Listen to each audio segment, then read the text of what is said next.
দুই জেলা, কিন্তু পরিস্থিতি কার্যত একদিকে দক্ষিণ 24 পরগনার সোনারপুর, অন্যদিকে উত্তর 24 পরগনার পানিহাটি।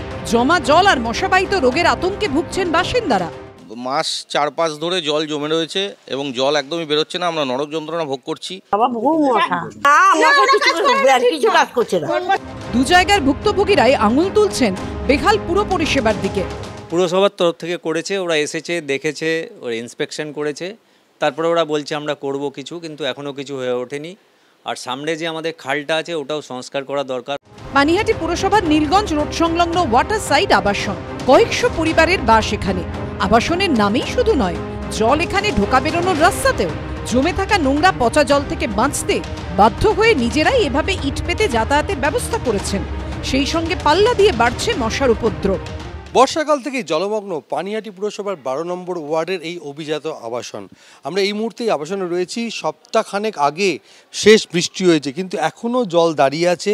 তার ফলে আবাসনের বাসিন্দারা সমস্যায় পড়ছেন। তাদের অভিযোগ যে এখানকার যে নীলগঞ্জ রোডের রাস্তার পাশে যে নিকাশি ব্যবস্থার বেহাল দশা, তার ফলে আবাসনের সমস্ত জল এখানেই দাঁড়িয়ে রয়েছে এবং জল নামছে না।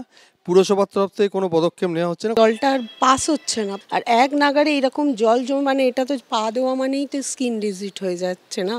তারপর তো সর্দি কাশি রোগভোগ তো আছেই। বৃষ্টি হওয়া মানেই ঘরে জল ঢুকে যাচ্ছে। এখন মনে হচ্ছে ফ্ল্যাট ছেড়ে দিয়ে অন্য কোথাও চলে যাই। ঘরে এমনিও টেকা যায় না, এত মশা হয়ে যায়। মাস 4-5 ধরে জল জমে রয়েছে এবং জল একদমই বেরোচ্ছে না। আমরা নরক যন্ত্রণা ভোগ করছি। মানে মশার উৎপাতে থাকা যাচ্ছে না। তারপরে পচা দুর্গন্ধ জলের মধ্যে থেকে এই জল বেরোচ্ছেও না। ওয়াটার সাইড আবাসনের ওনার্স অ্যাসোসিয়েশনের দাবি, জমা জল থেকে রেহাই পেতে বিধায়ক থেকে পুরসভা চিঠি দিয়েও সুরাহা মেলেনি। এটা শুধু এইটুকু জল থাকে না, এটা আরও বাড়ে। যা অবস্থা, মশা মাছি, কাউন্সিলর বলেছেন 29 অক্টোবর ওরা চেয়ারম্যান ডেকেছে কাউন্সিলরকে এবং 3 জন ইঞ্জিনিয়ারকে ডেকে নিয়ে তারপরে বলেছে যে আমরা দেখছি কি ব্যবস্থা করা যায়। আমরা এমএলএকে চিঠি দিয়েছি, আমরা মিউনিসিপ্যালিটিকে চিঠি দিয়েছি, কিন্তু কোনো সুরাহা দাদা হয়নি। আমরা সেদিনকে ইঞ্জিনিয়ারদের নিয়ে ভিজিট করেছিলাম।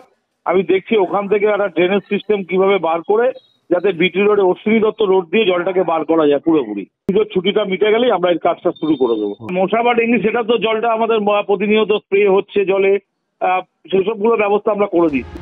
শুধু প্রতিশ্রুতি নয়, দ্রুত জমা জলের দুর্ভোগ থেকে রেহাই দেওয়ার ব্যবস্থা করুক পুরসভা, এমনটাই চাইছেন ভুক্তভোগীরা। সমীরণ পালের রিপোর্ট, এবিপি আনন্দ, উত্তর 24 পরগনা।